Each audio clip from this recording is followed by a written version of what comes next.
Hello, everyone. Good evening. And it's a pleasure to have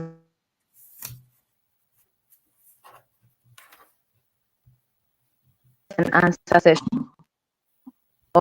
on on how to apply to Oxford. We are thrilled to have you join us as we explore one of the most prestigious universities in the world. Over the next hour, we'll break down everything you need to know about the Oxford application. As I would like to introduce our guest speaker for the day, Miss Ikana Okim. Welcome, ma. Thank you. It's nice to be here. It's a pleasure to have you. Thank you very much for coming. So it's a pleasure to let you all know that Miss Ikana Okin is a double first-class Nigerian lawyer. In the past 2 years, she has worked with Olanimu Ajayi LP, a top-tier commercial law firm in Africa, advising on important M&A transactions and handling corporate disputes and tax matters. She is at present an Oxford BCL scholar pursuing a master's at the University of Oxford. She is a multiple award winner and a serial author. Kana Okim is passionate about safe and sustainable commercial transactions, legal education, and economic development. Once again, I want to welcome you to this session. Thank you very much for coming, ma'am. Thank you. Thank you for having me. All right. So I don't know if you have maybe one or two things to say before we start the session proper. Okay, yes, of course. Already you sent me the questions, but there are a few things I would just like to say before we get into the gist of today.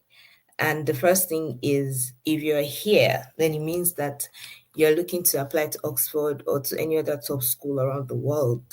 And when I'm talking about that with people, I would usually ask them where their passion lies. So, why do you want to apply to Oxford? That's a question that you should first deal with yourself. Answer the question with yourself, be true to yourself. So, I feel like people can smell this passion from a distance, not to talk of the admissions committee who is going to be reviewing your work. So develop passion, and that can be achieved by reading wide about the subject that you want to advance your studies in. Why do you want to get a master's or a PhD? Why do you want to advance your studies? You have to get a reason that is bigger than you know. So you have to develop passion. That's what I'm saying in essence. People are able to tell when you're passionate about your subject. I mean, even think about it. When someone is trying to sell something to you, a lot would depend on how they want to sell it to you and how they're marketing the product. You're able to know if they even believe that it can work or not. So, in order not to be telling a lot of lies in your statement of academic purpose or your personal statement, you have to develop passion. And until you get there, I don't think you should, dabble into applying. Yeah, that's what I would like to say.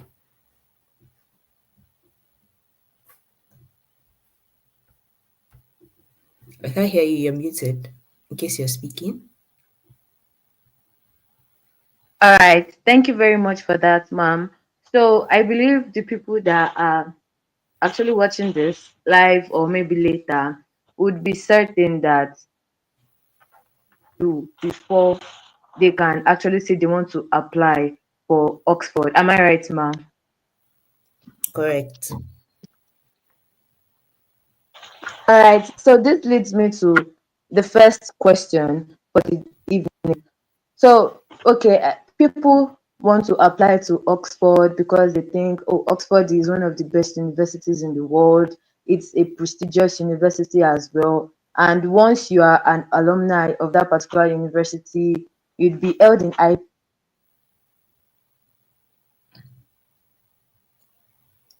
for in its applicants. Sorry, I didn't get the last thing you said. Your line was breaking a little bit.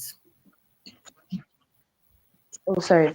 I asked that, what do you think are the qualities that Oxford looks for in its applicants? Okay, yes. First of all, Oxford is the best university in the world, at least according to Times Higher Education, So I just wanted to say that. And in terms of qualities, they will always look for academic excellence. I mean, it's an institution of learning. So entry requirements, very basic, would be good results, right? And then it depends on the course. Some would admit just first class, some will say that 2-1, but starting from 4.0 over 5.0 or the equivalent of that, or some will say even a tutu is allowed. It depends on the course at the end of the day, because I am not very familiar with many other courses. I can only speak to the BCL. And I know that the BCL is for first class students or first class graduates. I think I saw something on the site saying that 2-1 is allowed in exceptional circumstances or things like that. But you need to get familiar with the requirements stated um in the website of the school specific to the course that you're applying for. That's in terms of academic standards.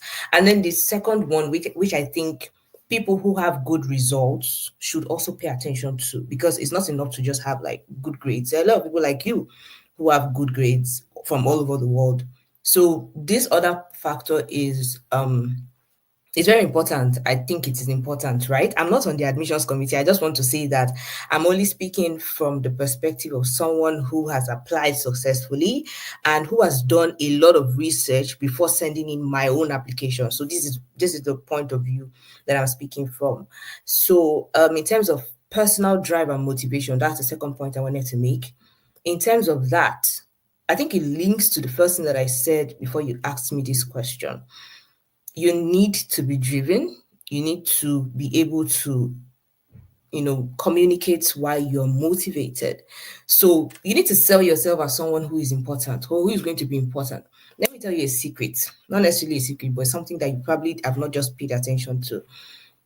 Most of these schools, not just Oxford, most of these schools, I think that they would love to be able to say, oh, the current president of Nigeria is an alumnus, or the current president of or prime minister of Pakistan, and things like that. They want people who have a potential for greatness. You can't, in your personal statement, be saying that, oh, I've always been led by other people. You may not necessarily say it like that, but you need to present yourself as someone who is a game changer, who is a leader, a natural born leader, who has done great things, So they need that aura. They need someone who is academically sound, and they need somebody who has a drive to actually make a change in the future. Some of these things would be in your personal statement, but I feel like there is need for people to have some level of introspection and self-culturing before they begin the application process, because your application process will reflect how much or what you think about yourself. So if you think, oh, you're from a poor background and you just need help, that way you're sounding like a beggar. You need to let people believe the best of you, you know. And this is not about lying. You shouldn't be lying in your application. It is about projecting the things that you've actually done. There are so many people who have done great things. They've done wonderful things. They've led, for example, they've led a team to, go do charitable donations, and, led the prison empowerment or something. And they just downplay it like, I led the prison empowerment and that's it. No, you did something serious. Record your successes. There is need for your hype book. I call it a hype book. I don't know where I heard it from, but I just know I started talking about it. A hype book. I have a hype book, and I encourage my mentees to have a hype book where you write the details of what you've done. You should be able to have quantifiable success. Okay, you went for a prison outreach. How many people were you able to reach? Did you reach over 100? Did you reach 200? Out of the 200, the 50 people come out to say, okay, this is what happened.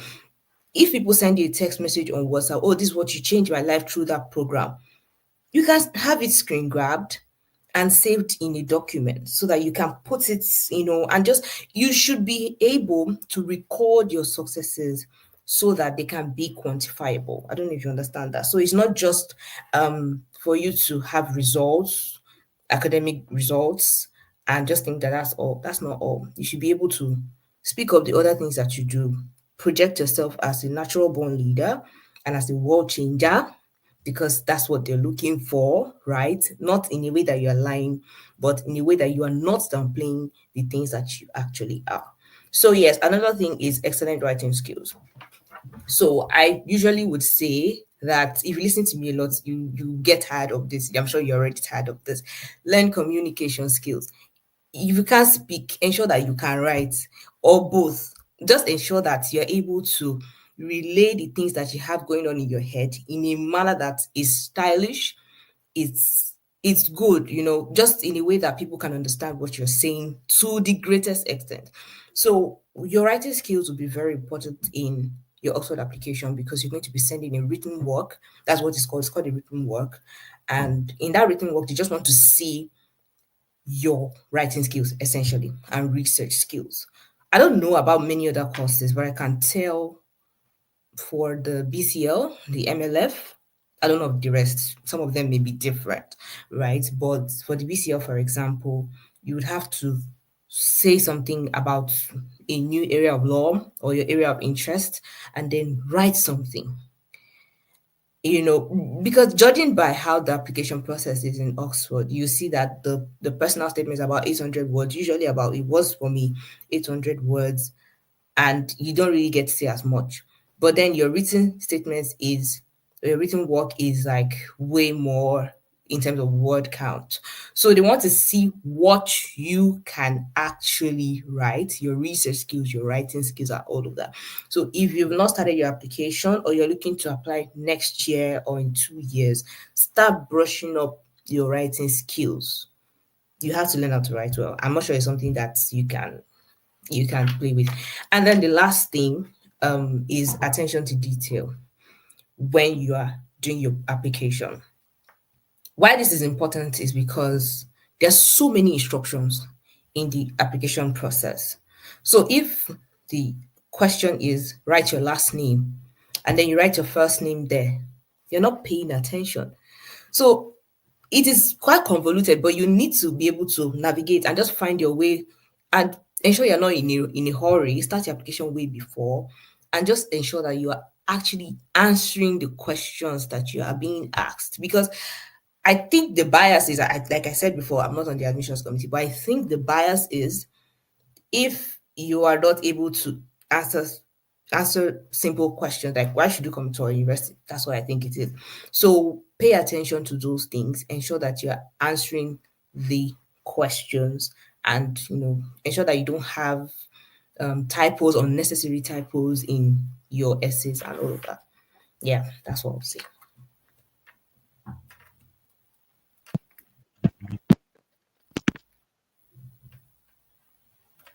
You're muted.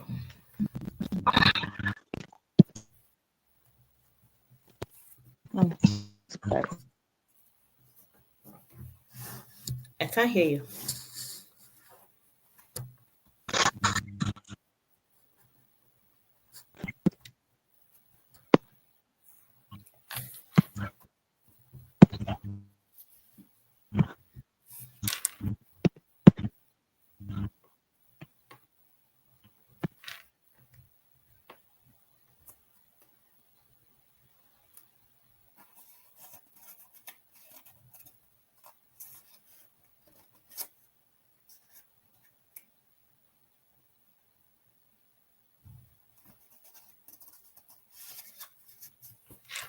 I think the moderator has gone off, so they're encouraged to stay back and just wait. I think she's come back on.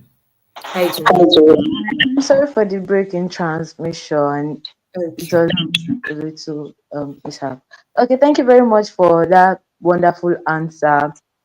I think it's actually more enlightening for people that are planning to apply, to make sure that they take note of even the littlest thing of everything they can see in their application. So this will move me to my second question, because you said they have to build their writing skills, and they also have to build their public speaking skill. So I want to ask you, how can a personal statement for the Oxford application stand out? Like, what would actually make someone's personal statement stand out while applying to the Oxford University? Okay, very interesting question. And it's a question I like to answer. So the first thing I would say before I go into what I wrote in my notes, because I prepared for you guys today. So the first thing I'll say is that when you go online and you see something on YouTube or anywhere on how to, step by step, how to write a personal statement, and you attempted to use the same order for yours, I just want to break it to you. You see the numbers on that YouTube video, you and the 1,000 or something others will write the same way. It's competitive.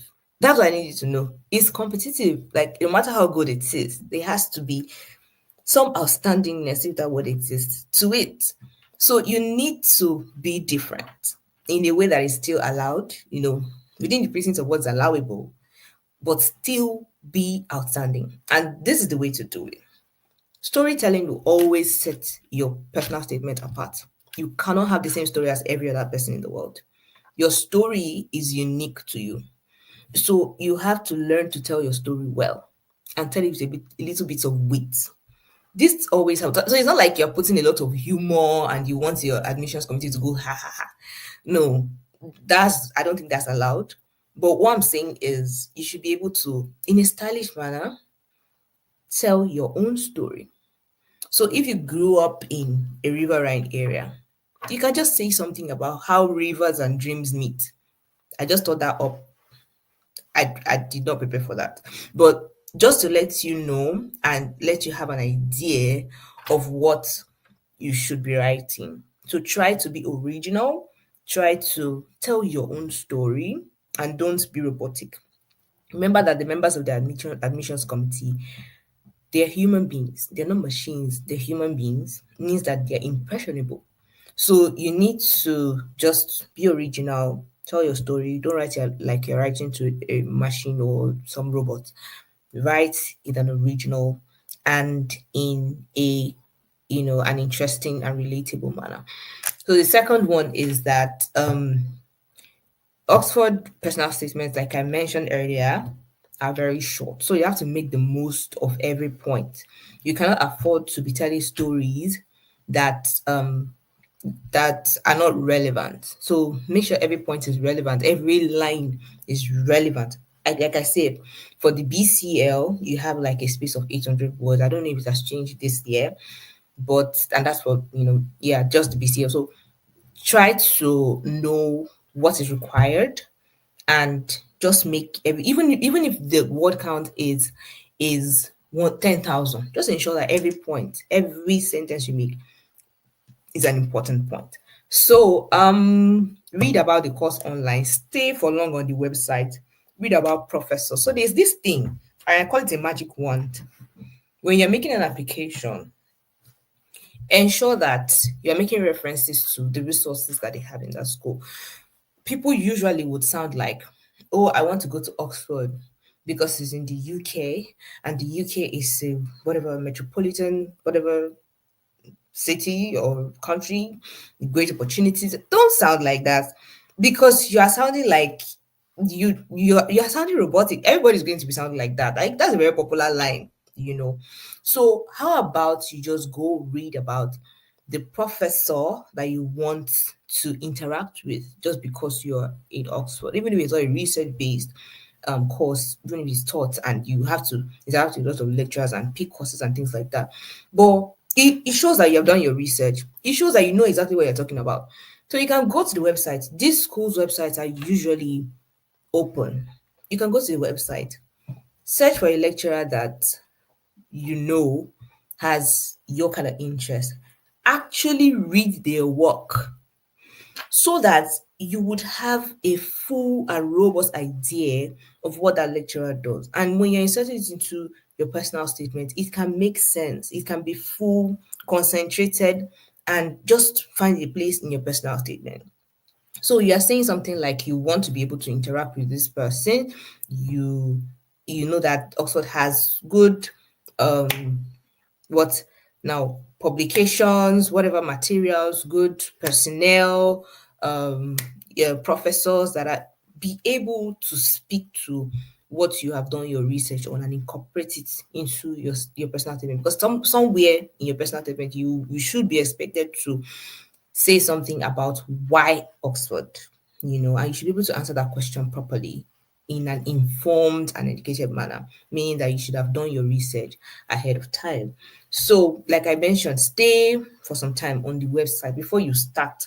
Don't be in a hurry to just, start typing and be in a hurry to. People, people can submit. I submitted my application on the last day. Don't be like me, right? But instead of waiting till the last day, you can just, what I'm trying to say is that you should give it some time. There's no award for first to submit. It's not according to who submitted first. It's who deserves to be there. So take your time, take it slow, do all your research, stay on the website, just hang around the website. Look out for what they want in their personal statement. Some schools will usually say, okay, write this, answer this question in personal statement. Some other schools won't. I can't remember whether Oxford does that or not. I also got into London School of Economics, so sometimes it mixes up in my head. So what I'm saying in essence is don't be in a hurry. Ensure that it is a well-researched paper. It's not just about you. There's also the place of saying why that school, why that course, and you should sound original. Yes, also avoid common lingua. I wrote in my note, but I know I've spoken to it before. Avoid common lingua, sounding like a robot, sound like everyone is sounding. When I said introduce a little bit of wit, I gave you an example. But another example is like you being expected to be a Cinderella because you're a cute girl. You grew up being a cute girl, but you were taking all the good grades from the boys in class and you felt like your Cinderella was so. It's just a way. It's now left for you to be creative and think of a way that you can stylishly and wittingly just do something that is original in your personal statement. Don't be a comedian. You're not expected to make them laugh, ha ha ha. You're just expected to be able to communicate in a way that is interesting, is fun to read, and is original. Yeah, that's my answer to your question. Thank you very much for that brilliant answer, ma'am. I have to say, you're a very, very brilliant person. Thank you. I think one thing I would just add is from everything you've said, it's just to emphasize the fact that slow and steady wins the race. I think you'd agree with me, ma'am. All Yes, right, ma'am. so I think one thing I know people prepare for, apart from the application, is the interview for Oxford University. So, what would you say that candidates are supposed to do or they are supposed to take note of while preparing for Oxford interviews? Okay, I've never done an Oxford interview. That's because the course I applied for did not require an interview. So it was just on the strength of my application. I didn't do an interview, right? But I understand that there are some courses and in some schools um, that you have interviews being required. So if that's your case, I'll just say by way of advice and just as a general principle of interviews, seek guidance from people who have gone ahead of you.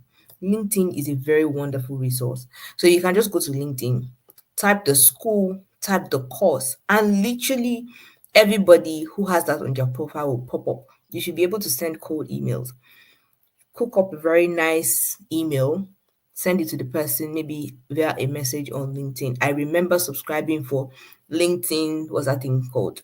The premium version, just so I could be able to text someone because there's some people that you cannot actually message if you don't have the premium version. So invest in that. I mean, you want something, you should be able to go get something.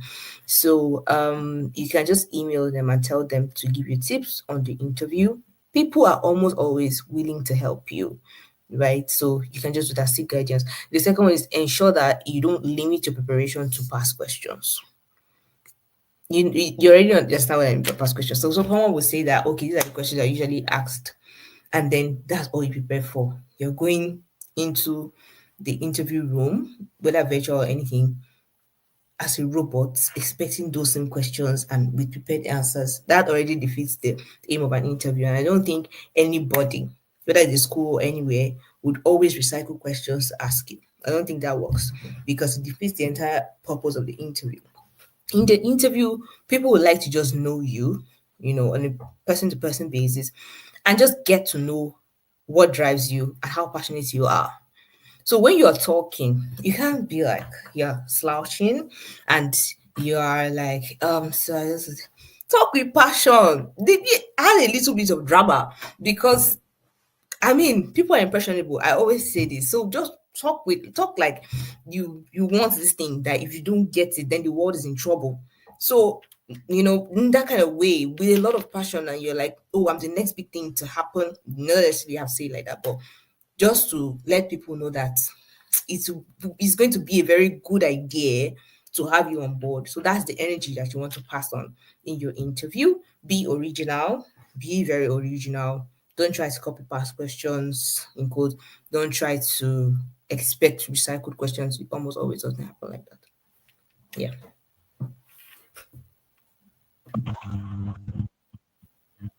All right, thank you very much for that answer, ma'am. And I believe the people that would actually require interviews for their application, we would actually wish you the best of luck.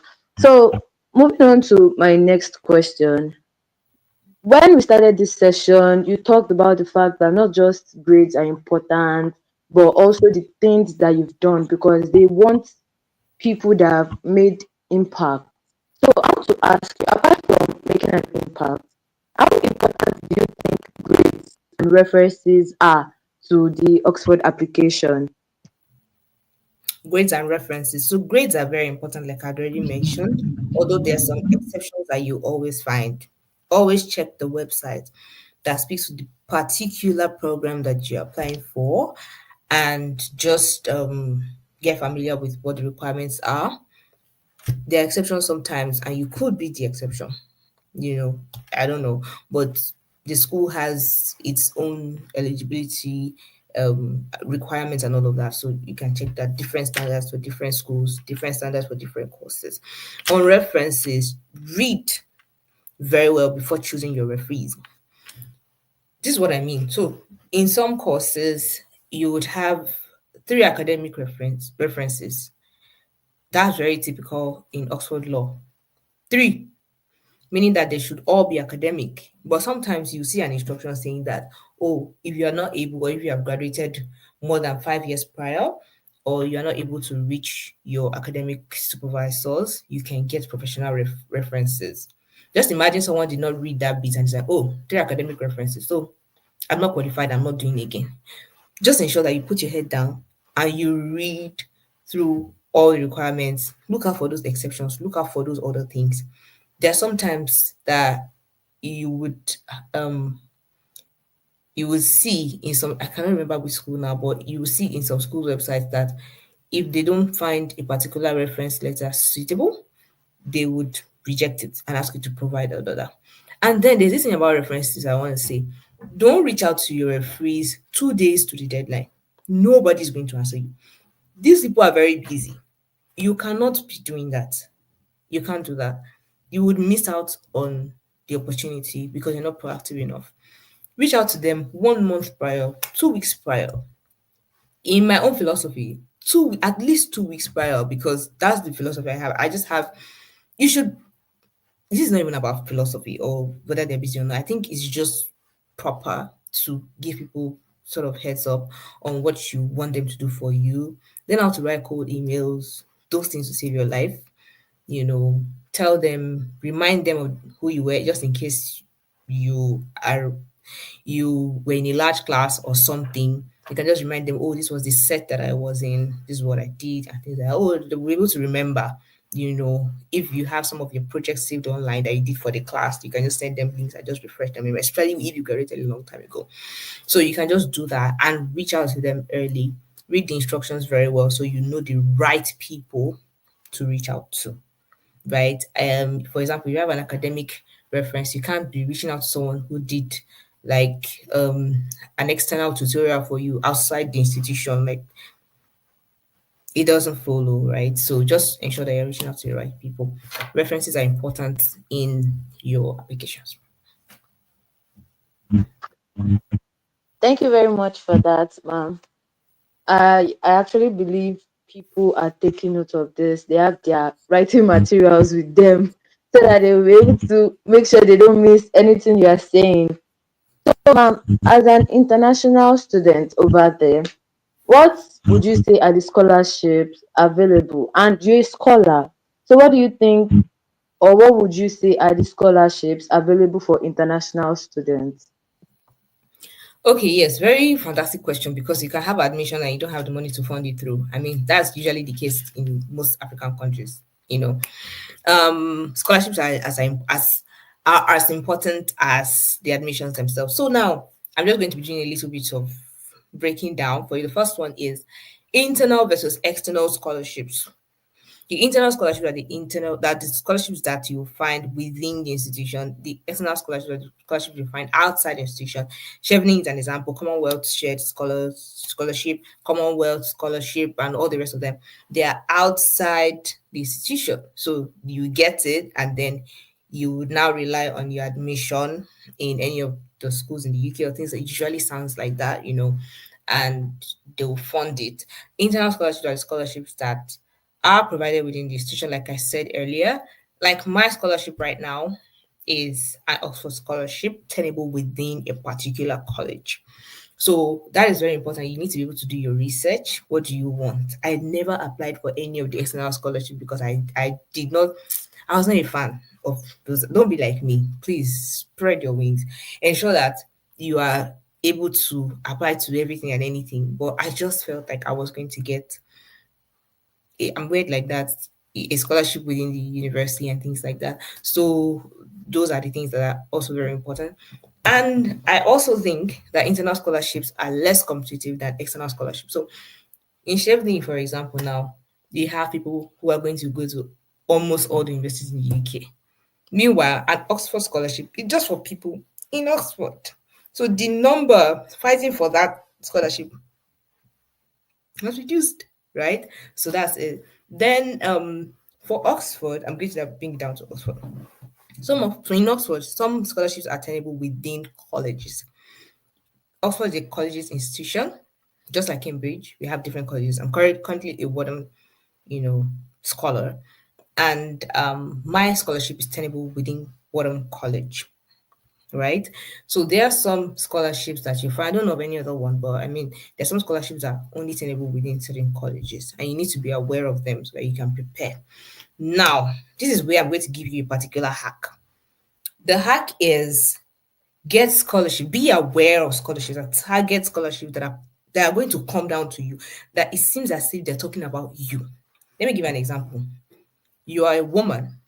You are African. You are in STEM. You are in what else? You are within the ages of 18 and 30. And then there's a scholarship for an African woman in STEM within 18 and 30. I would put a lot of focus on getting that scholarship than getting a Chevening. The Chevening is very broad. Almost anybody would get. So they have their own requirements, right? But it's really very broad. But if I get a scholarship, I get wind of a scholarship that is very specific and it seems like they're talking about me, focus on it. It's very important.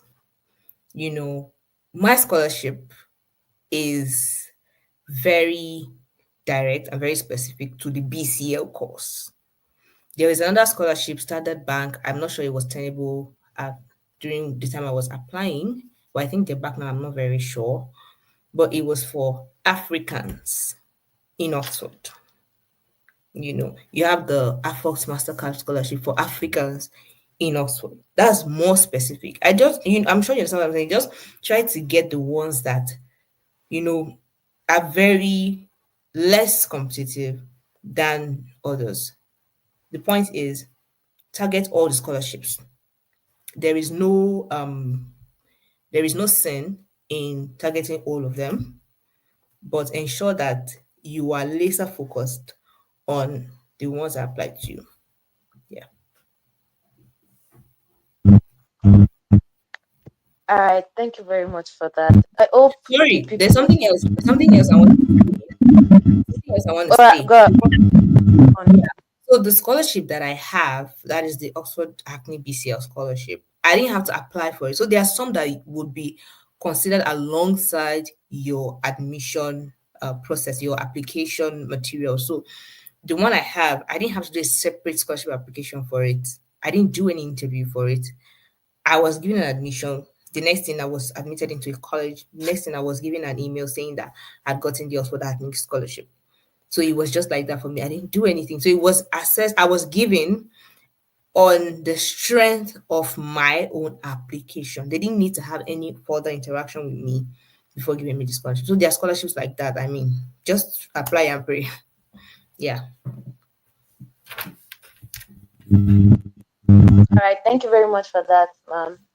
I believe the people listen to this live are with their writing materials to take note of very important points that our very, very special guest has been saying. All right, so you've been at Oxford for a while now. So I want to ask, how can international students adapt to life at Oxford? Okay. I feel like we've jumped a question, maybe for the sake of time. That's all right. So, adapting to life at Oxford, I think is pretty easy because the school makes it easy for you. Like I mentioned, Oxford is a collegiate institution. You have support in your colleges. Wordham has been amazing. I don't think that I would have really loved it. I don't know how it feels to be in another college, but Wordham is no words. Very, very nice. So the university has structures to help you to adapt to it, right? So just get ready to unlearn and relearn. I mean, the school is not in isolation, the school is in a community, is in a country, which is the UK. So you need to like, learn the culture of people in the UK. Over here, it's just really nice and kind for you to hold the door for the next person coming after you to pass. You know, those kind of small gestures. Just imagine that you just enter and you just close the door, smash in the person's face. So there are things like that that happen. Just ensure that you stay and watch and just know the things that are applicable in the country, how everyone says. So are you all right? And things like in my country, where I come from, I'm from Nigeria. If we say are you all right, it's like, are you all right? So it's rather insulting. So just learn the culture of the people in the country. If you end up in the US, yes, in the country that you are in, and just ensure that you are able to blend in well. And then be open minded about the style of teaching. It's very different, especially if you're coming from Nigeria. I can only talk about Nigeria because that's the one I know. In Nigeria, the teaching system is different from what you have in Oxford. I found it quite difficult in the first few weeks, but now I think I've hacked it. Like I'm all right. The first few weeks I could cry. If you had asked me how is Oxford, I could cry.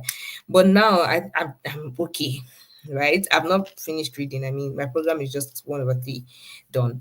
But I can say that I'm now sort of used to the system and nothing shocks me anymore. You know, there's some readings that I have to do and I see it in one page, it's just one out of 11 other readings I have to do. I'm not shocked because I know that that is the system, you know. So just ensure that you're able to learn and unlearn and relearn.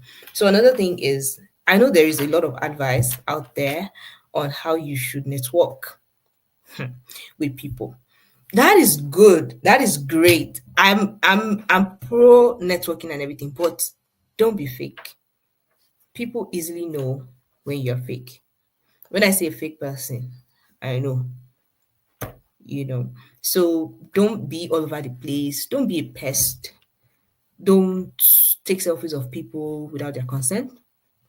Don't try to be over people's. Just ensure that you're networking, yes, but you are not being fake about it. I just need to. It's not direct. It doesn't directly answer your question, but I just need to address that because there's just that thing about people. You know, when they go into a new institution and they meet a lot of people, they're not able to like control themselves. You know, in that way. So yeah. Lastly, this is a very funny statement, but don't graduate without a degree. When you get into Oxford, ensure that you're coming out with a degree. What that means is that there's a lot of fun things to do. If you follow Oxford and you follow your college, every program you're there, back to back. There is this bob, there is this ball, there is this, yeah, everywhere. You might graduate without a degree. So just ensure that you're skillful at time management and every other thing. So yeah, I wish you success as you apply to go into Oxford. When you get to Oxford, you can come back and replay this part of this session we had today. Just ensure that you are focused on the thing that took you there. Network, yes, but don't be all over the place. Yeah. Thank you very much for that. So everyone, you should get ready to pack your bags and go to Oxford because you'd learn a lot. And also, it's good to chase the degree. We should chase the degree first. So I think I have just one last question before we come to the end of this session. So we know that there are various people that apply, and well, it's not everyone that might actually get accepted to study at the University of Oxford.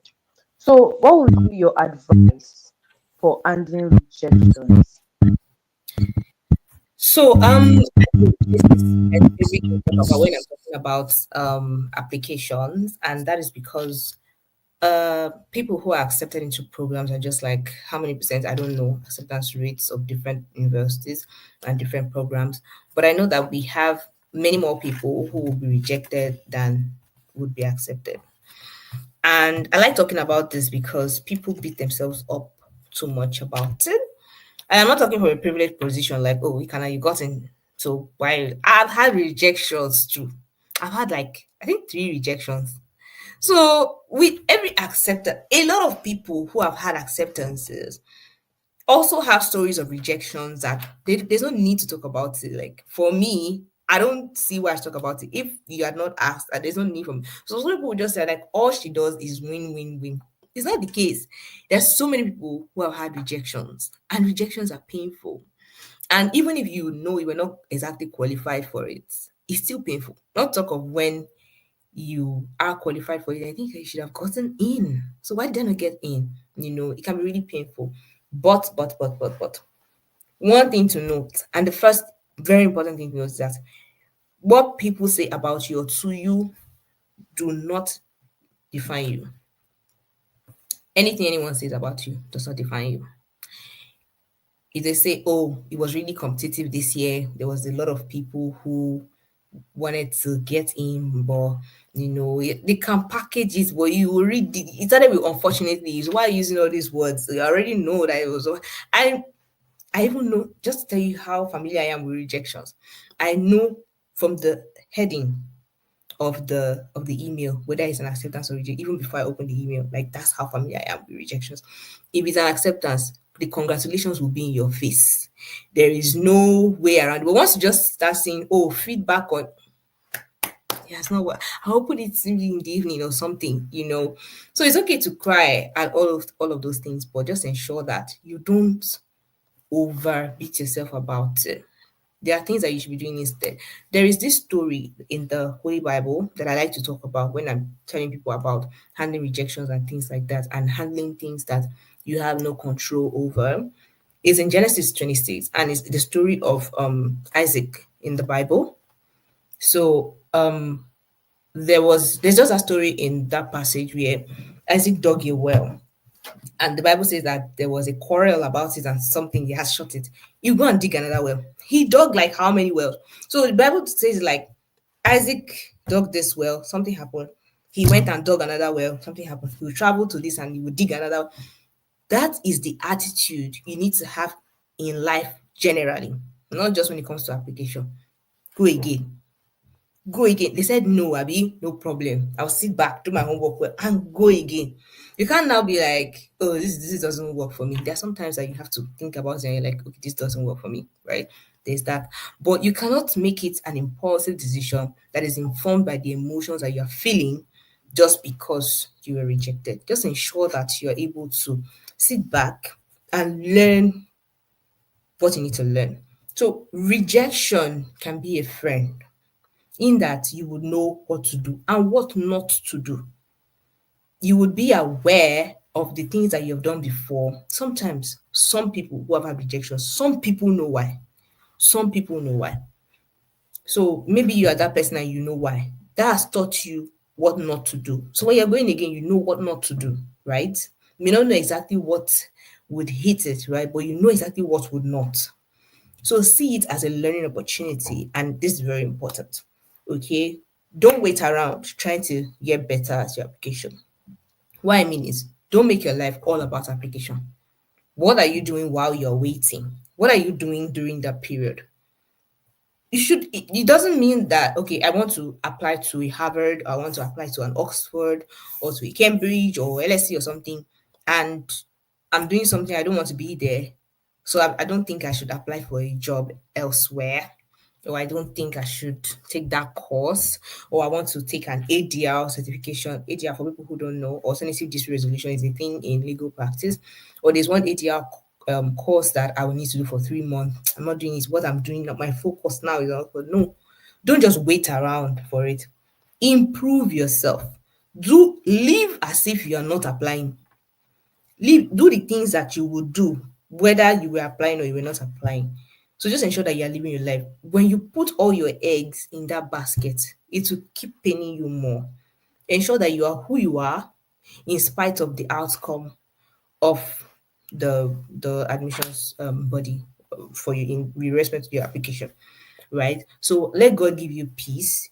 You can also take time off social media if that helps. I like to talk about my experiences in Oxford a lot. If you need to unfollow me, you can mute me, you can mute me. You can just take yourself off social media for a while and just ensure that you have peace before you come back and then see people who are like posting about their, oh, I got into this, I got into that, especially in that I got into season where everybody's like, oh, I got into the, and you know you already got your rejection like months before. So you can take yourself away. These are practical steps that I'm giving you. You can take yourself away. For example, the Rhodes Scholarship. I didn't even go to the second round. I didn't even make it to the next. So it's not, when I saw people like, oh, I got into the second round of the, you can imagine how I felt, right? So for everyone who you feel has been successful, they have had their moments. The lie that you believe is that these people they always win. I'm the one who always loses. Is a lie. Everyone has their fair share of rejections and acceptances, of failures and success. It goes round, right? So if you're rejected or you were rejected before, or you don't know what to think, this should also inform your disposition in towards your application. So if you apply to Oxford next year, and the deadline is sometime next year in January. So if you are looking to apply to Oxford, be relaxed. You know, focus on it. Apply to it. When you are done, once you press submit, take your mind off it. Focus on the things that are around you. That's the best way to live your life. Don't go and start thinking about it. It's easier said than done, I know. But I've been there too, right? Don't make your life all about it. Oh, what's your prayer point? That is just that one prayer point. You're not praying about any other thing. You're not thinking about any other thing. You don't want to take any other courses. You are already distracted at work. You're just all about that. Don't behave like that. You need to be able to submit and cut off the ties. If it works, fine. If it doesn't, then I'll come back to the table and see what else that I can do. Be stable enough to have honest conversations with yourself. Okay, what did I do wrong? Okay, maybe it was how I wrote my written work. This how you even read your written work like months after, and you will see the mistakes that you made. So be stable enough to have honest conversations with yourself and just know that, okay, I need to do this and do that. Now, for those people who feel like they've not qualified or they do not qualify, I believe that in some institutions and some for some courses, I don't know about every course and every institution, like I always say, they have a this or that approach to things. For example, this is what I mean. If they say what's required is first class, you have seen people who did not have a first class, but they had like 5 years experience. So even if and they got it right. So even if you don't have the outstanding grade and everything, you can take time to build experience and still get in.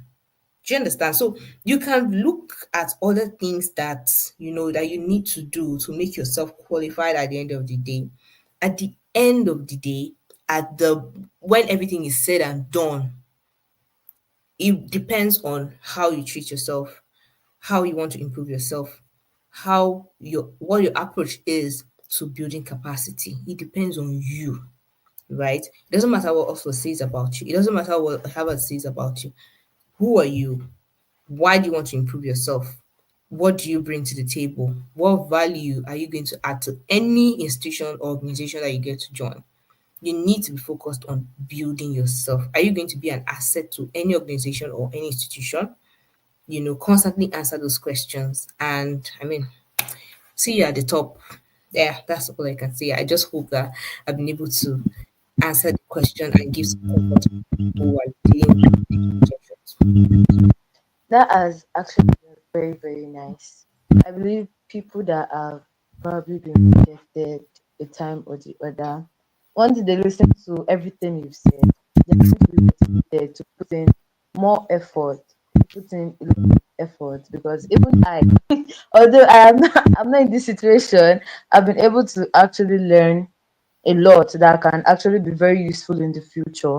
And I want to say a very big thank you on behalf of every other person. Thank you very much, ma'am. You're welcome. All right, so I believe we've exhausted our questions for the evening. And well, I want to say a very big thank you once again, Ma, for honoring our invitation to join this session so that people can come and learn from your experience and can also listen to various advices that you have for them, whether you used to apply to Oxford University or to apply to any other university, whether national or at international level. So I want to say thank you very much, ma'am. You're welcome. Always welcome. I wish you guys all the best. Thank you very much. So, as we come to the end of this very, very nice session, I want to say thank you to each and every person that joined us today. It has actually been a pleasure walking you through the details of the Oxford application. It has been very nice, to be very honest. And our very special guest has shared valuable insights to help applicants in their application journey. And this session can also be accessed through our YouTube platform for those who wish to revisit the tips and advice that has been shared today. Well, thank you very much for being a part of this interactive session, and we wish you all the very best in your application process. And we hope to see some of you, if not all of you, on the next list of successful scholars. Thank you very much, everyone, and take care. Goodbye for now. Thank you very much, Hannah. It has actually been a wonderful pleasure to have you on this session. All right. Thank you. Bye.